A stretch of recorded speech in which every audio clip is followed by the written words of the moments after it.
பிதாவாகிய தேவனையும் ஆண்டவராகிய இயேசுவையும் அறிகிற அறிவினாலே கிருபையும் சமாதானமும் மகிழ்ச்சியும் ஆசீர்வாதமும் ஐஸ்வர்யமும் ஆளுகையும் உங்கள் ஒவ்வொருவருக்கும் பெருகுவதாக என்று சொல்லி இன்றைய செய்தியின் தலைப்பாக when the word dawn with clarity the life blossoms in radiance. இது உங்களுக்கு கடினமான வார்த்தையா இருந்தாலும் இந்த தமிழ்ல சொல்றேன், வார்த்தைகள் புரியும் பொழுது உங்களுடைய வாழ்க்கை அல்லது வார்த்தை விளங்கும் பொழுது உங்க வாழ்க்கை விளங்கும். வார்த்தை விளங்கினால் வாழ்க்கை விளங்கும். சொல்லுங்க, வார்த்தை விடிஞ்சதுன்னா உங்க வாழ்க்கையை விடியும். அப்படின்னா என்ன? ஒவ்வொரு வார்த்தையும் நம்ம புரிந்து கொள்ளல. இப்ப நான் ரோட்ல நீங்க ஏதோ ஒன்று கேட்குறீங்க, நான் சொல்றது உங்களுக்கு புரியலன்னா அடுத்த ஸ்டெப் நீங்க வைக்க முடியாது, அல்லது எந்த டைரக்ஷன்ல போறோங்கிறது தெரியாது. நான் ஏதோ ஒன்று சொல்லிட்டு போறேன், நீங்க எந்த டைரக்ஷன் போறதுன்னு கேட்குறீங்க இந்த ஊருக்கு. அப்ப நான் சொல்லிட்டு போறது புரியலன்னா நினைக்குவீங்க, மறுபடியும் இன்னொருத்தர் விசாரிப்போம். அப்போ வாழ்க்கையா இருக்கட்டும், வேலையா இருக்கட்டும், வீடா இருக்கட்டும், எங்க இருக்கட்டும், சொல்லுகிற வார்த்தைகள் புரியலன்னா நீங்க போற இடம் புரியாது. ஆமென். புரிஞ்சுச்சா? When the word dawns with clarity, the life blossoms in radiance. Radiance na பிரகாசம். அப்போ உங்க வாழ்க்கை எப்போ பிரகாசமாகும்னா உங்க வார்த்தையில எழுதப்பட்டிருக்கிற தேவனுடைய வார்த்தை. எந்த வார்த்தை புரியினாலும் புரிஞ்சாதான் வேலை செய்ய முடியும். அது உலக சம்பந்தமா இருக்கட்டும், வேலை சம்பந்தமா இருக்கட்டும், பொது அறிவா இருக்கட்டும், எந்த அறிவா இருக்கட்டும். பேசுறது புரியலன்னா, நம்ம ஒரு கிளாஸுக்கு போறோம், பேசுறதே புரியலன்னா நம்ம மிக கஷ்டப்படுவோம். புரிதல் என்பது மனிதனுக்கு ரொம்ப முக்கியமானது. நீங்க வளர்க்கிற மிருகங்களே நம்ம சொல்றதையோ அல்லது பேசுறதையோ புரிந்து அந்த சைகையை காட்டி அதை ஏற்றுக்கொள்ளுது, புரிஞ்சுக்குது. அதுக்கு இருக்கிற அறிவில். அதே மாதிரி மனுஷனாகிய நாமும் யார் பேசினாலும் அதனுடைய புரிதல் அவசியம். இப்போ இந்த வேதத்தை படிக்கிறோம், இதுல நிறைய வார்த்தைகள் கடினமான வார்த்தைகள் இருக்கு. சமஸ்கிருத வார்த்தைகள் இருக்கு. மொழி ரீதியா பாத்தீங்கன்னா இப்ப தமிழ்ல தான் இருக்கு, ஆனா அதுல கிரேக்க வார்த்தைகள், கிரேக்கத்துல புதிய ஏற்பாடு மொழிபெயர்த்து இருக்கிறாங்க. பழைய ஏற்பாடு எபிரேய மொழியில் இருக்கு. இதுக்கு நடுவுல அரமாய்க் மொழி இருக்கு. இதெல்லாம் நம்ம மொழியில எழுதப்பட்டது தமிழ்ல டிரான்ஸ்லேட் பண்ணியிருக்காங்க. அப்ப இதெல்லாம் நம்ம புரிந்து கொள்ளலன்னா வேதத்தையும் புரிந்து கொள்ள முடியாது, வேதத்தை கொடுத்தவரையும் புரிந்து கொள்ள முடியாது. நம்ம கடமைக்கு பைபிளை நான் வச்சிருக்கிறேன், நான் அதை டெய்லி படிக்கிறேன் அப்படிங்கிறது வேற, அது கடமை. ஆனா இது என் வாழ்க்கைக்கு பிரயோஜனமானதுன்னு சொல்லி என்ன பண்ணணும்? இதுக்குள்ள கடந்து வரும், சரியான புரிதல் இருக்கணும். அதனால பவுல் எழுதுறார் தீமோத்தேயுக்கு, நீ இந்த வேதத்தை குறித்த எப்படி இருக்கணும்? சரியான அறிவுடையவனாயிரு. have right understanding, right understanding. சரியான புரிதல் regarding the word of God. வேதத்தை குறித்த, வேத வார்த்தையை குறித்த சரியான அறிவு இருந்ததுன்னா உங்க வாழ்க்கையே மாறிடுங்க. உங்களுடைய இந்த லைஃப் ஸ்டைல், உங்களுடைய பேச்சு முறை, வாழ்க்கை முறை, உங்களுடைய பிஹேவியர், கான்டக்ட் எல்லாமே படிப்படியா என்ன ஆரம்பிக்கும்? மாற ஆரம்பிக்கும். புரிதல் சரியில்லைன்னா உங்களுடைய வேலையும் புரியாம போயிடும். அதனுடைய முடிவும் அநேகருக்கு அது பிரயோஜனமா இருக்காது. என்னப்பா இப்படி செஞ்சிருக்கிற, நீங்க சொன்னதை நான் இப்படிதான் புரிஞ்சுக்கிட்டேன், முற்றிலும் தவறா முடிச்சிருக்கிறியே, காரணம் என்ன? சரிதானே? சரியான புரிதலும் அறிதலும் முக்கியம். ஏன்னா இது ஒரு புத்தகம் மாத்திரம் இல்லைங்க. பரிசுத்த வேதாகமம் புத்தகம் மாத்திரம் இல்ல, இது ஒரு டாக்குமெண்ட். சொல்லுங்க, இது டாக்குமெண்ட்ங்க, பத்திரம், ஆவணங்கள். சொல்றேன்ல, ஆவணங்கள்லாம் பத்திரமா படுத்துவோமா இல்லையா? ஃபைல் போட்டு ஃபைலா வைக்கிறாங்களா இல்லையா? அப்ப ஆவணங்கள் கவனிச்சீங்கன்னா நீங்க பழைய காலத்து ஆவணங்களை படிச்சு பாருங்களேன். சொத்து சம்பந்தமான பத்திரங்களை எடுத்து படிச்சு பார்த்தீங்கன்னா ஒண்ணுமே புரியாது. புரியுமா? ஆனா பத்திரத்தை வச்சுக்குவோம், பத்திரமா புரியலனாலும் வச்சுக்குவோம். பிரச்சனை வரும்போது அது பயன்படும். ஆனா புரியணும்னா சம்பந்தப்பட்டவங்கள்ட்ட கொடுத்து அதை ரெஜிஸ்டர் ஆஃபீஸுக்கு போனீங்கன்னா அங்கே போய் உட்காந்துருப்பாங்க. அவங்கள்ட்ட ஓரளவு படிக்க கற்றுருவாங்க, அவங்களுக்கு தெரியும். சரியா? அப்ப அது மாதிரி நீங்க வேதத்தை சரியா புரிந்து கொள்ளலைன்னா அது எத்தனை விதமான ஜனங்கள் இருக்காங்க பாருங்க. ஒண்ணு படிக்கிறவங்க, டெய்லி ஒரு அதிகாரம் படிக்கிறவங்க. ரெண்டாவது வாசிக்கிறவங்க. சரி, ரெண்டுமே ஒண்ணுன்னு வச்சுங்க, படிக்கிறதும் வாசிக்கிறதும் ஒண்ணுன்னு வச்சுக்கலாம். சரி, அடுத்தது தியானிக்கிறவங்க.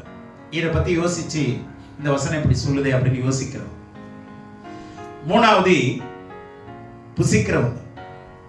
இது என்னங்கன்னா வித்தியாசமா இருக்கு. வேதத்தை படிக்கிறவங்க, வாசிக்கிறவங்க, தியானிக்கிறவங்க. அடுத்தது என்ன? இதுக்கெல்லாம் வேத வசனம் நிறைய இருக்கு. இந்த வேதத்தை கேட்கிறவங்க, படிக்கிறவங்க அல்லது வாசிக்கிறவங்க, கேட்கிறவங்க இருக்கிறாங்கல்ல, இதுக்கு என்ன வசனம் சொல்லுது? ரெவலேஷன் 1:3 படிங்க. வெளிப்பாடு 1:3. இந்த தீர்க்க தரிசன வசனங்களை வாசிக்கிறவனும் கேட்கிறவர்களும் இதில் எழுதி இருக்கிறவைகளை கைக்கொள்ளுகிறவர்களும். வாசிக்கிறவர்கள், கேட்கிறவர்கள், கைக்கொள்ளுகிறவர்கள் இருக்கா? சரி, அடுத்தது தியானிக்கிறவர்கள். சங்கீதம் 1:2. கர்த்தருடைய வேதத்தின் மேல் பிரியமாயிருந்து இரவு பகலும் அவருடைய வேதத்தில் தியானமாய் இருக்கிற மனுஷன் பாக்கியவான். அடுத்ததாக புசிக்கிறவன், உட்கொள்ளுகிறவன், சாப்பிடுகிறவன். எரேமியா 15:16. உம்முடைய வார்த்தைகள் கிடைத்த உடனே அவைகளை உட்கொண்டேன். உம்முடைய வார்த்தைகள் கிடைத்த உடனே அவைகளை என்ன செய்தேன்? உட்கொண்டேன். என்ன அழகான வார்த்தை. அடுத்தது வெளிப்படுத்தின விசேஷம் 10ஆம் அதிகாரம் 10ஆம் வசனம். நான் அந்த சிறு புஸ்தகத்தை தூதனுடைய கையிலிருந்து வாங்கி அதை புசித்தேன். உட்கொண்டேன், புசித்தேன். ரெண்டுமே ஒண்ணுதான். நான் அவைகளை என்ன பண்ணேன்? உட்கொண்டேன். அடுத்ததாக முக்கியமான வார்த்தை யோவான் 5:39.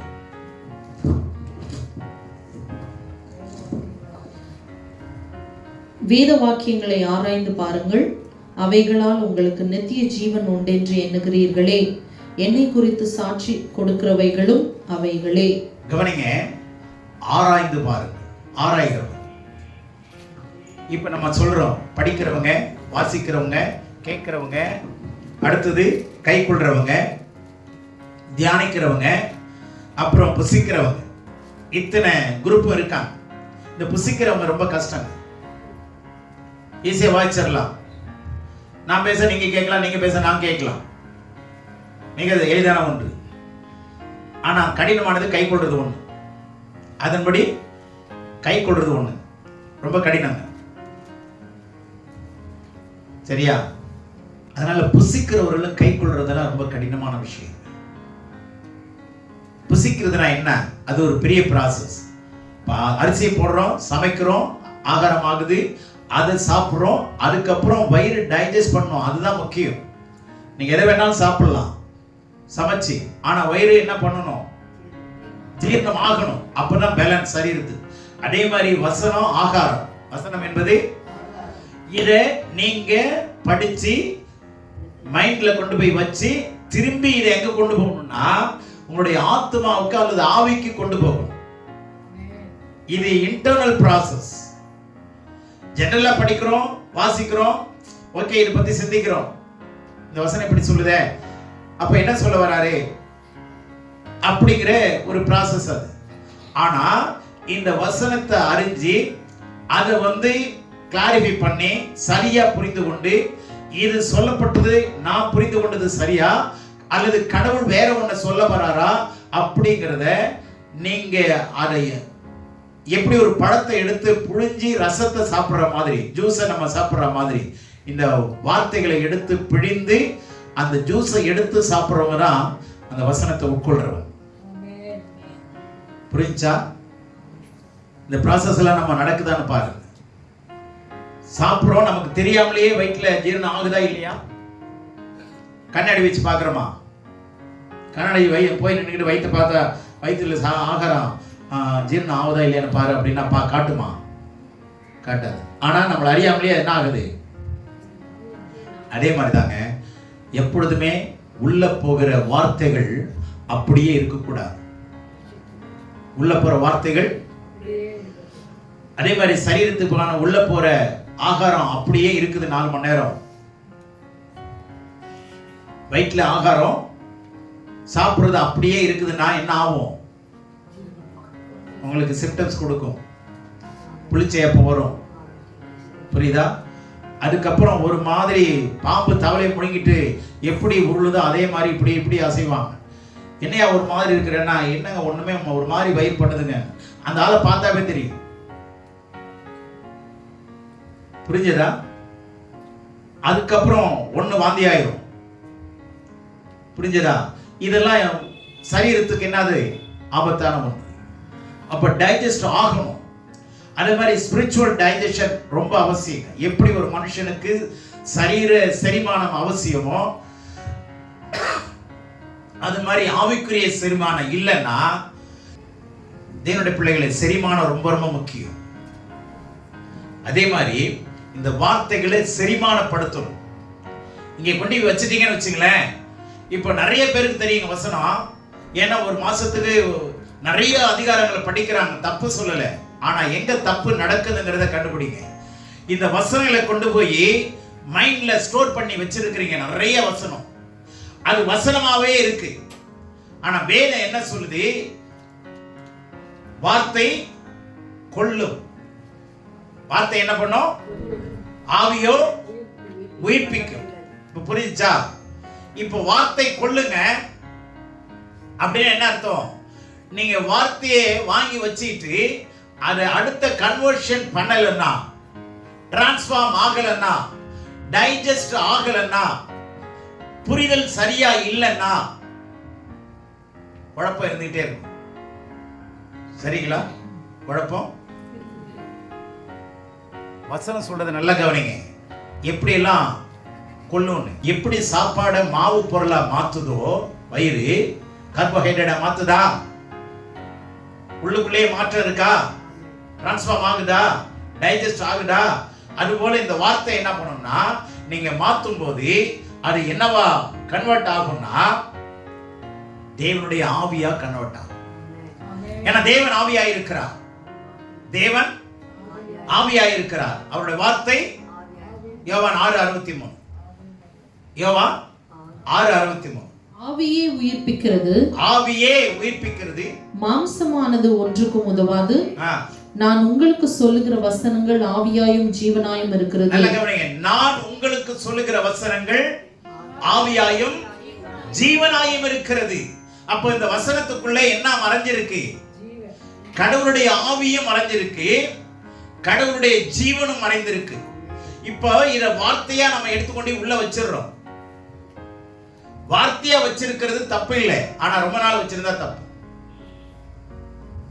அரிசியை வாங்கி வைக்கிறோம், அதை கூடிய சீக்கிரம் அதை சமைச்சு சாப்பிடணுமா இல்லையா? ஒரு காலத்துக்கு அப்புறம், ஒரு பீரியடுக்கு அப்புறம் அந்த பூச்சியில, அந்த அரிசியில என்ன வந்துடும்? வண்டு வந்துடும், பூச்சி வந்துடும்ல. அதுதான் ரொம்ப காலம் இந்த வசனத்தை அப்படியே ரீடைன் பண்ணி ஸ்டாக்னேட் பண்ணி வச்சிருந்தீங்கன்னா, இப்ப உதாரணமா ஒரு தண்ணியை ஒரு குட்டையில வச்சு தண்ணியை தேக்கி வச்சிருக்கிறோம், ஒரு தண்ணியை ஓட விடுறோம், தொடர்ந்து தண்ணி ஓடிட்டே இருக்கு. எந்த தண்ணி நல்லா இருக்கும்? நிறுத்தப்பட்டிருக்கிற தண்ணி கொஞ்சம் நல்ல பூச்சி வரும், புழு வரும், பாசி பிடிக்கும். அந்த தண்ணி யூஸ் பண்றதுக்கு தகுதி இல்லாம போயிடும். நல்லா புரிந்து கொள்ளுங்க. வசனமா இருந்தாலும் அந்த வசனத்தை தேக்கி வைக்காதீங்க, ஸ்டாக்னேட் பண்ணாதீங்க, ஸ்டிர் அப் பண்ணுங்க, கலக்குங்க. தண்ணியை கலக்குனா என்னங்க வரும்? விஞ்ஞானப்படி வருது இல்ல? இந்த தண்ணியை கலக்குங்க, கடவுளுடைய சாரம் வரும், கடவுளுடைய வல்லமை வெளிப்படும். ஆரியத்திலிருந்து வெளிப்படுத்தின வரைக்கும் ஒரு பெரிய சமுத்திரங்க இது.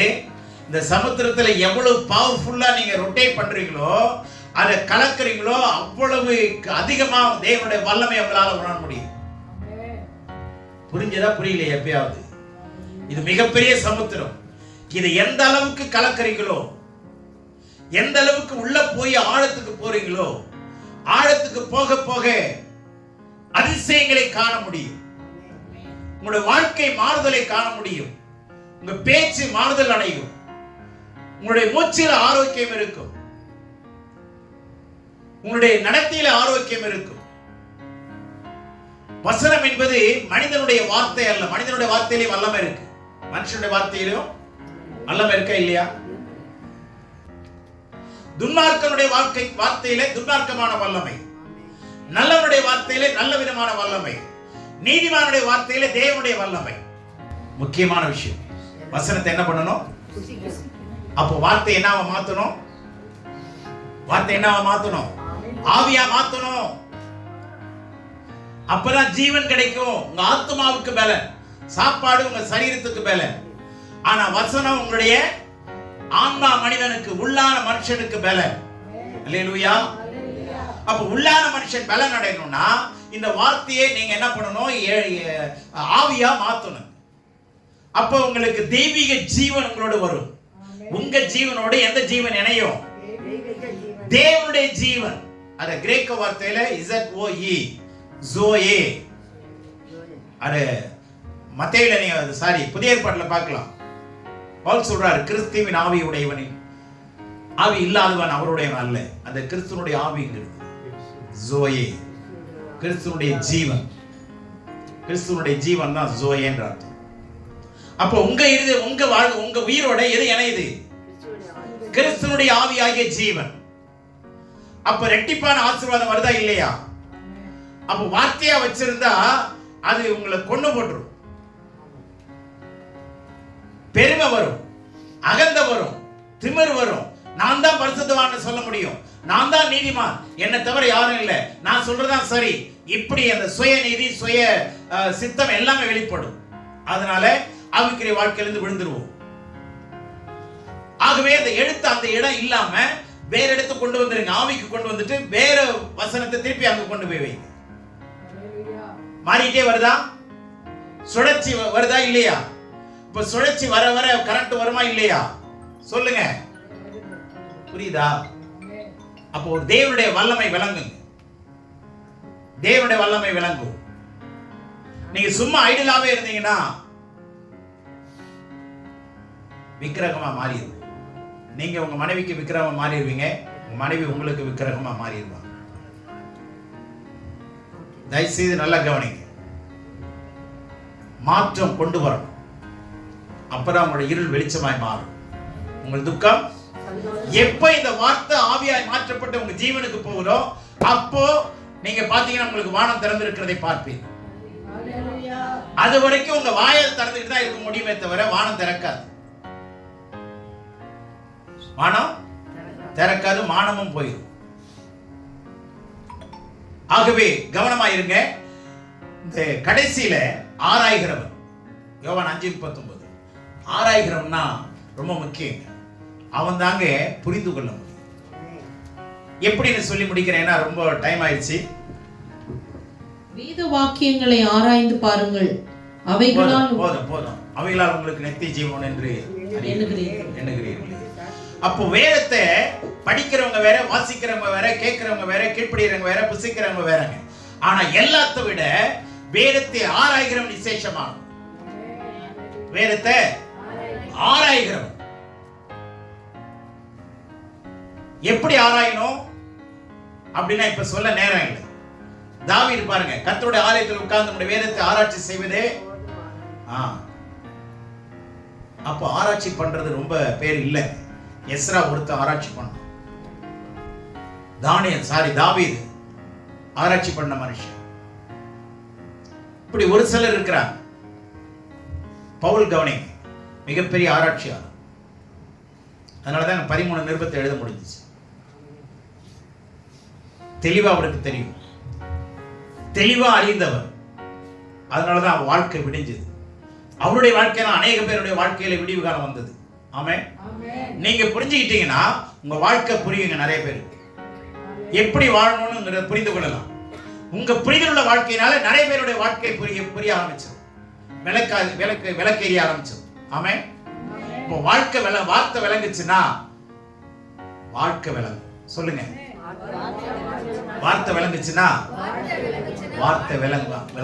வாழ்க்கை விளங்கும். வாழ்க்கை விளங்காததுக்கு காரணமே வார்த்தை விளங்காம இருக்கிறது.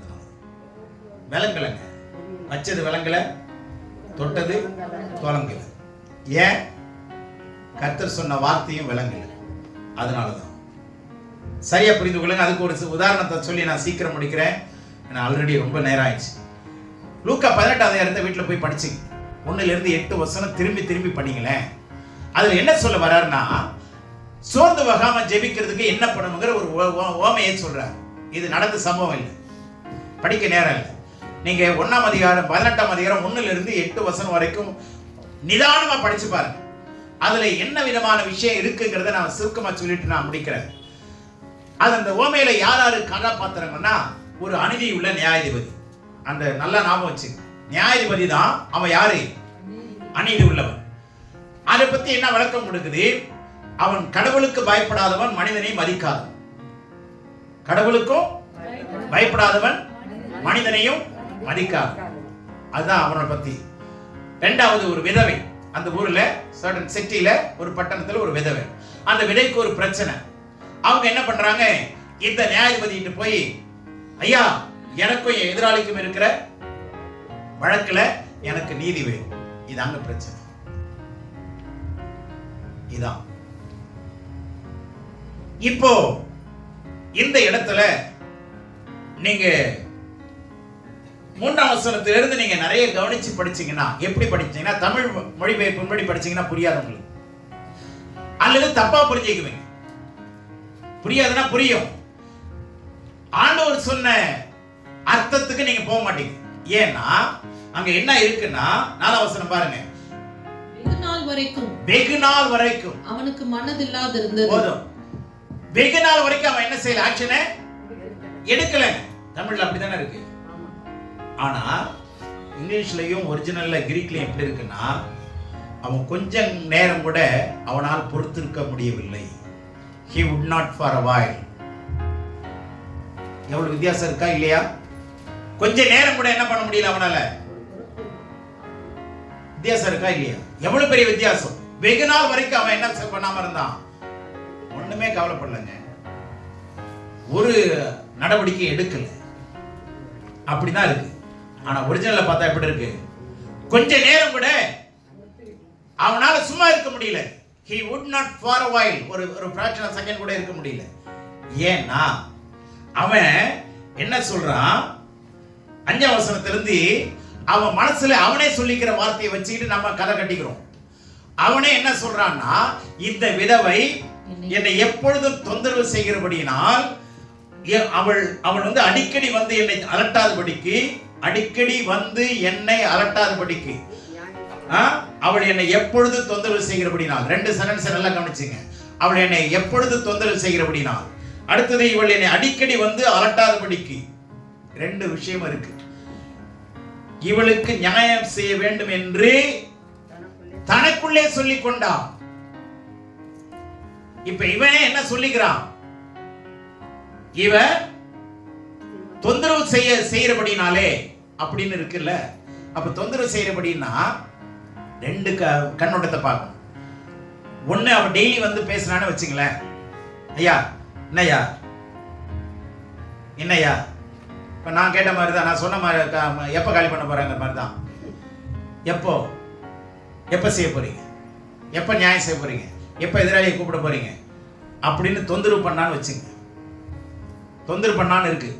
அதுபடி எடுத்துக்கிட்டோம்னு வச்சுங்களேன், அவன் யாரு, எப்படிப்பட்டவன்? நியாயாதிபதி எப்படிப்பட்டவன்? அநீதி உள்ளவன், தேவனுக்கு பயப்படாதவன், மனிதனையும் மதிக்காத. இத மனசுல வச்சு, சரியா? இப்ப இவங்கிட்ட போய் நின்னீங்கன்னா என்ன கிடைக்கும்? இவன் கொடூரமானவன். இப்ப இதுல இருந்து என்ன தெரியுது சொல்லுங்களேன்? இந்த நியாயாதிபதி நல்லவனா? கொடூரமானவன் தானே. ஏன்னா மனுஷனே மதிக்காதவன். மனுஷனே மதிக்காதவன் விதவை ஒரு சாதாரண ஒரு பொம்பளை போய் நின்று கேட்டா மதிப்பானா? சொல்லுங்க, மதிக்க மாட்டான். இவன் கடுமையான ஆளு, கொடுமையான ஆளுனா என்ன பண்ணுவான்? ஏய், நம்ம தூக்குறா எவ்வளவு நேரம் ஆகும்? இதே காரியம் அந்த அம்மாவுக்கு தெரியும்ல, இவன் கடுமையானவன். ஒரு நல்ல காரியத்தையும் அந்த ஊர்ல செய்யலன்னா அவங்ககிட்ட யாராவது போவாங்களா? அப்ப நல்ல கவனிங்க, இந்த அம்மா ஒரு முறை தான் சொல்லிட்டு வந்துட்டாங்க, எனக்கும் எதிராளிக்கும் இருக்கிற வழக்கு தீர்த்து நியாயம் செய்யுங்கன்னு சொன்னது ஒரு முறை தான். ஆண்டவர் சொன்ன கருத்தை பாருங்க.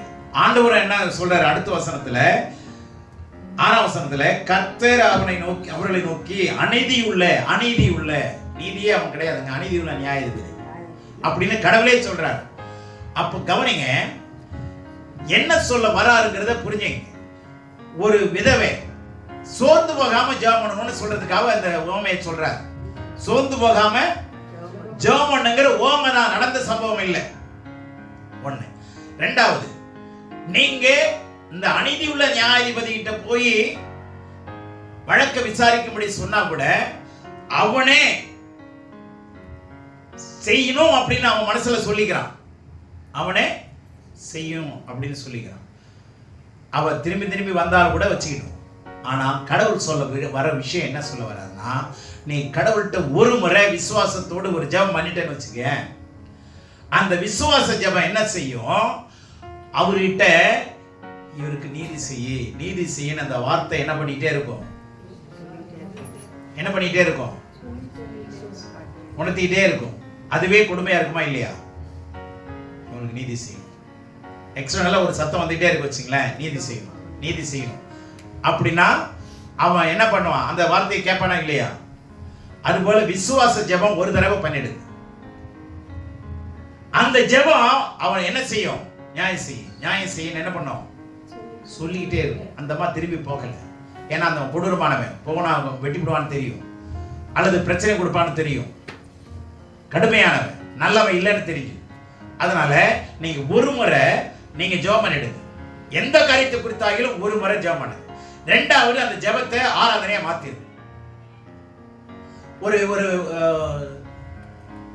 ஒரு விதைய மண்ணுக்குள்ள போடுறீங்க, அடுத்த நாள் தண்ணி ஊத்துறீங்க, சரியா? தண்ணி ஊத்துறீங்களா இல்லையா? சரி, 3ஆம் நாள் போய் பாக்குறீங்க. எப்படி பாக்குறீங்க?